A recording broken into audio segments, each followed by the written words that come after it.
शांताकारं भुजंगशयनं पद्मनाभं सुरेशं विश्वाधारं गगनसदृशं मेघवर्णं शुभांगं लक्ष्मीकान्तं कमलनयनं योगिभिध्यानगम्यं वंदे विष्णुभवभयहरं सर्वलोकैकनाथं। ओम नमो भगवते वासुदेवाय। आपका भक्ति कथा चैनल पर स्वागत है। आपका दिन शुभ और मंगलमय हो। आज दिनांक है 17 जून और दिन बुधवार है। आज ज्येष्ठ शुक्ल पक्ष की तृतीया तिथि है। आज सूर्योदय का समय सुबह 5:23 और सूर्यास्त शाम 7:21 पर होगा। ब्रह्म मुहूर्त रहेगा सुबह 4:03 से सुबह 4:43 तक। वहीं राहु काल दोपहर में 12:22 से दोपहर 2:07 तक रहेगा। आइए सुनते हैं ज्येष्ठ मास कथा का 17वां अध्याय। श्री सुखदेव जी कहते हैं, परीक्षित, अम्बरीश के 3 पुत्र थे, विरूप, केतुमान और शंभु। विरूप से पृषदस हुआ और उसका पुत्र रथितर हुआ। रथितर संतानहीन था। वंश परंपरा की रक्षा के लिए उसने अंगिरा ऋषि से प्रार्थना की। उन्होंने उसकी पत्नी से ब्रह्म तेज से संपन्न कई पुत्र उत्पन्न किए। यद्यपि ये सब रथितर की भार्या से उत्पन्न हुए थे, इसलिए इनका गोत्र वही होना चाहिए था जो रथितर का था। फिर भी वे अंगिरस ही कहलाए। ये ही रथितर वंशियों के प्रवर कहलाए, क्योंकि ये क्षत्रोपेत ब्राह्मण थे। क्षत्रिय और ब्राह्मण दोनों गोत्रों से इनका संबंध था। परीक्षित, एक बार मनु जी के छींकने पर उनकी नासिका से इक्ष्वाकु नाम का पुत्र उत्पन्न हुआ। इक्ष्वाकु के 100 पुत्र थे। उनमें सबसे बड़े 3 थे, विकुक्षी, निमि और दंडक। परीक्षित, उनसे छोटे 25 पुत्र आर्यावर्त के पूर्व भाग के और 25 पश्चिम भाग के तथा उपर्युक्त 3 मध्य भाग के अधिपति हुए। से 47 दक्षिण आदि अन्य प्रांतों के अधिपति हुए। एक बार राजा इक्ष्वाकु ने अष्टका श्राद्ध के समय अपने बड़े पुत्रों को आज्ञा दी, विकुक्षे, शीघ्र ही जाकर श्राद्ध के योग्य पवित्र पशुओं का मांस लाओ। वीर विकुक्षी ने बहुत अच्छा कर वन की यात्रा की। वहां उसने श्राद्ध के योग्य बहुत से पशुओं का शिकार किया। वह थक तो गया ही था, भूख भी लगाई थी, इसलिए यह बात भूल गया कि श्राद्ध के लिए मारे हुए पशु को स्वयं न खाना चाहिए। उसने एक खरगोश खा लिया। विकुक्षी ने बचा हुआ मांस लाकर अपने पिता को दिया। इक्ष्वाकु ने अब अपने गुरु से उसे प्रोक्षण करने के लिए कहा। तब गुरु जी ने बताया कि यह मांस तो दूषित एवं श्राद्ध के अयोग्य है। परीक्षित, गुरु जी के कहने पर राजा इक्ष्वाकु को अपने पुत्र की करतूत का पता चल गया। उन्होंने शास्त्रीय विधि का उल्लंघन करने वाले पुत्र को क्रोधवश अपने देश से निकाल दिया। तदनंतर राजा इक्ष्वाकु ने अपने गुरुदेव वशिष्ठ से ज्ञान विषयक चर्चा की। फिर योग के द्वारा शरीर का परित्याग करके उन्होंने परम पद प्राप्त किया। पिता का देहांत हो जाने पर विकुक्षी अपनी राजधानी में लौट आया और इस पृथ्वी का शासन करने लगा। उसने बड़े बड़े यज्ञों से भगवान की आराधना की और संसार में ससाद के नाम से प्रसिद्ध हुआ। विकुक्षी के पुत्र का नाम था पुरंजय। उसी को कोई इंद्रवा और कोई कुकुतस्थ कहते हैं। जिन कर्मों के कारण उसके ये नाम पड़े थे उन्हें सुनो। सतयुग के अंत में देवताओं का दानवों के साथ घोर संग्राम हुआ था। उसमें सब के सब देवता दैत्यों से हार गए। तब उन्होंने वीर पुरंजय को सहायता के लिए अपना मित्र बनाया। पुरंजय ने कहा कि यदि देवराज इंद्र मेरे वाहन बने तो मैं युद्ध कर सकता हूं। पहले तो इंद्र ने अस्वीकार कर दिया, परंतु देवताओं के आराध्य देव सर्वशक्तिमान विश्वात्मा भगवान की बात मानकर पीछे वे एक बड़े भारी बैल बंधे। सर्वांतर्यामी भगवान विष्णु ने अपनी शक्ति से पुरंजय को भर दिया। उन्होंने कवच पहनकर दिव्य धनुष और तीखे बाण धारण किए। इसके बाद बैल पर चढ़कर वे उसके डिल के पास बैठ गए। जब इस प्रकार वे युद्ध के लिए तत्पर हुए, तब देवता उनकी स्तुति करने लगे। देवताओं को साथ लेकर उन्होंने पश्चिम की ओर से दैत्यों का नगर घेर लिया। वीर पुरंजय का दैत्यों के साथ अत्यंत रोमांचकारी घोर संग्राम हुआ। युद्ध में जो जो दैत्य उनके सामने आए, पुरंजय ने बाणों के द्वारा उन्हें यमराज के हवाले कर दिया। उनके बाणों की वर्षा क्या थी, प्रलय काल की धधकती हुई आग थी। जो भी उसके सामने आता छिन्न भिन्न हो जाता। दैत्यों का साहस जाता रहा। वे रणभूमि छोड़कर अपने अपने घरों में घुस गए। पुरंजय ने उनका नगर, धन और ऐश्वर्य सब कुछ जीतकर इंद्र को दे दिया। इसी से उन राजर्षि को पूर्व जीतने के कारण पुरंजय, इंद्र को वाहन बनाने के कारण इंद्रवार और बैल के ककुद पर बैठने के कारण ककुतस्थ कहा जाता है।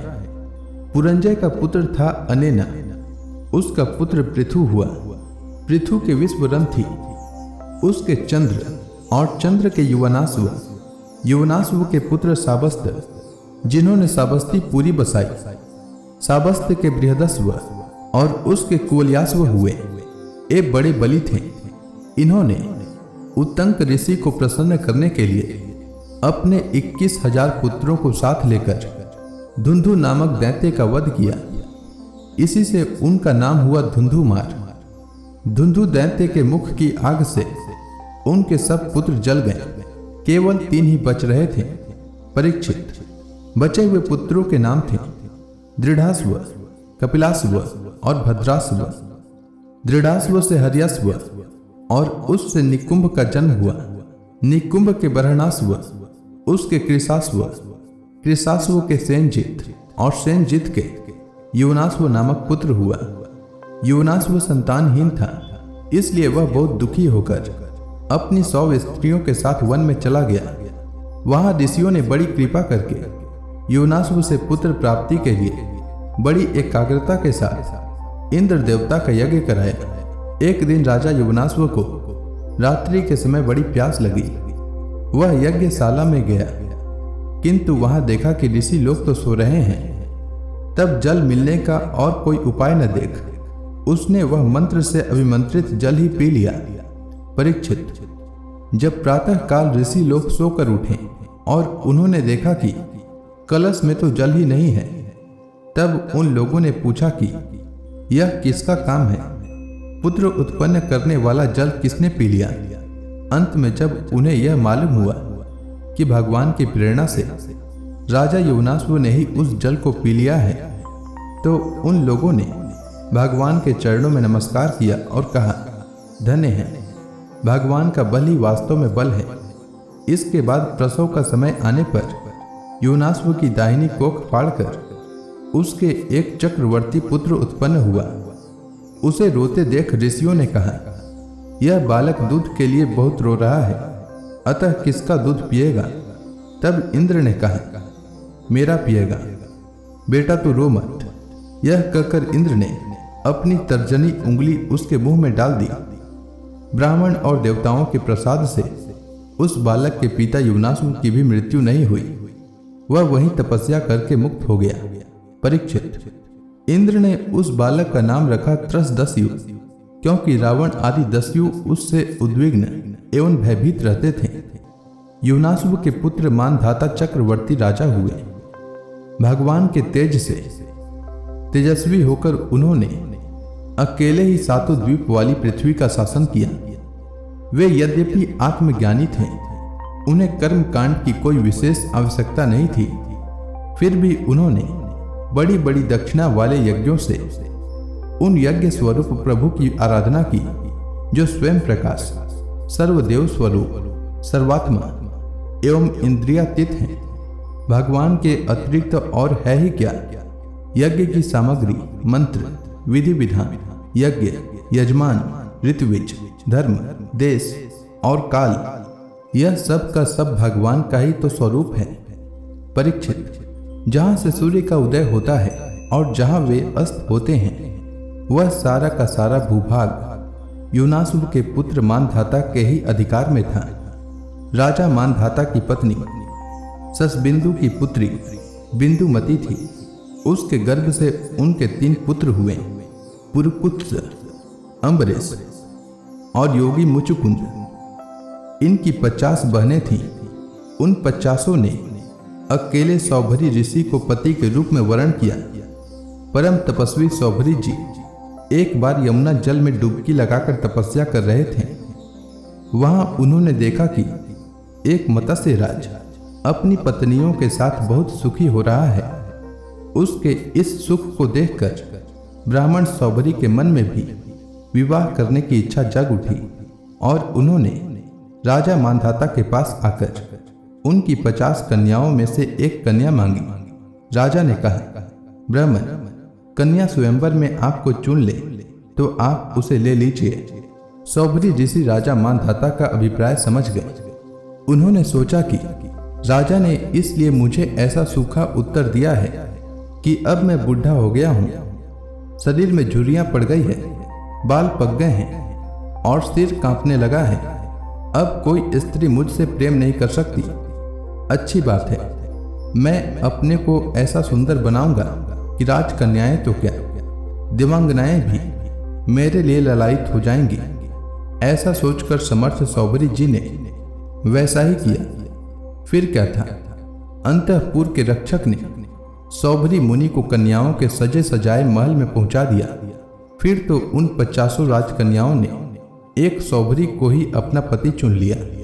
उन कन्याओं का मन सौभरी जी में इस प्रकार आसक्त हो गया कि वे उनके लिए आपस के प्रेम भाव को तिलांजलि देकर परस्पर कलह करने लगी और एक दूसरी से कहने लगी कि ये तुम्हारे योग्य नहीं, मेरे योग्य हैं। ऋग्वेदी सौभरी ने उन सभी का पानी ग्रहण कर लिया।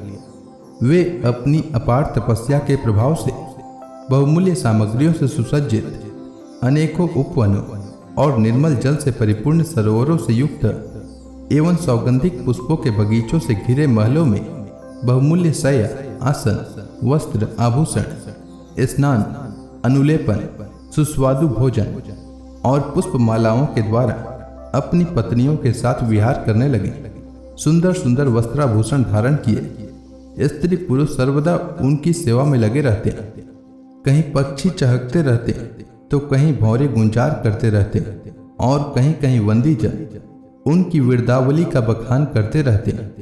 सप्तद्वीपवती पृथ्वी के स्वामी मानधाता सौभरी जी की इस गृहस्थी का सुख देखकर आश्चर्यचकित हो गए।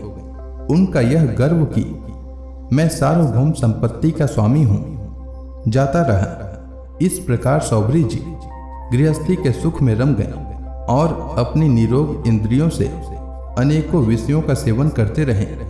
फिर भी जैसे घी की बूंदों से आंख तृप्त नहीं होती, वैसे ही उन्हें संतोष नहीं हुआ।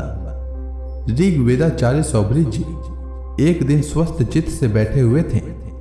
उस समय उन्होंने देखा कि मत्स्य राज के क्षण भर के संग से मैं किस प्रकार अपनी तपस्या तथा अपना आपा तक खो बैठा। वे सोचने लगे, अरे मैं तो बड़ा तपस्वी था, मैंने भली भांति अपने व्रतों का अनुष्ठान भी किया था। मेरा यह अधपतन तो देखो। मैंने दीर्घ काल से अपने ब्रह्म तेज को अक्षुण्ण रखा था, परंतु जल के भीतर विहार करती हुई एक मछली के संसर्ग से मेरा वह ब्रह्म तेज नष्ट हो गया।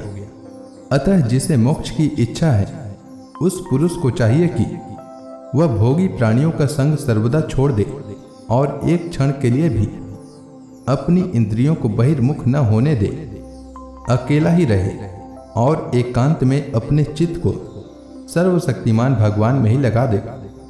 यदि संग करने की आवश्यकता ही हो तो भगवान के अनन्य प्रेमी निष्ठावान महात्माओं का ही संग करे। मैं पहले एकांत में अकेला ही तपस्या से संलग्न था, फिर जल में मछली का संग होने से विवाह करके 50 हो गया और फिर संतानों के रूप में 50,000। विषयों में सत्य बुद्धि होने से माया के गुणों ने मेरी बुद्धि हर ली। अब तो लोक और परलोक के संबंध में मेरा मन इतनी लालसाओं से भर गया है कि मैं किसी तरह उनका पार ही नहीं पाता। इस प्रकार विचार करते हुए वे कुछ दिनों तक तो घर में ही रहे। फिर विरक्त होकर उन्होंने संन्यास ले लिया और वे वन में चले गए। अपने पति को ही सर्वस्व मानने वाली उनकी पत्नियों ने भी उनके साथ ही वन की यात्रा की। वहां जाकर परम संयमी सौभरी जी ने बड़ी घोर तपस्या की, शरीर को सुखा दिया तथा आवहनीय आदि अग्नियों के साथ ही अपने आप को परमात्मा में लीन कर दिया। परीक्षित, उनकी पत्नियों ने जब अपने पति सौभरी मुनि की आध्यात्मिक गति देखी, तब जैसे ज्वालाएं शांत अग्नि में लीन हो जाती है, वैसे ही वे उनके प्रभाव से सती होकर उन्हीं में लीन हो गई, उन्हीं की गति को प्राप्त हुई। तो इसी के साथ यह अध्याय समाप्त हुआ। तो प्रेम से बोलिए विष्णु भगवान की जय, समस्त देवी देवताओं की जय। इसके आगे की कथा मैं कल के अध्याय में सुनाऊंगा। तब तक के लिए भगवान श्री हरि विष्णु का नाम जपते रहें।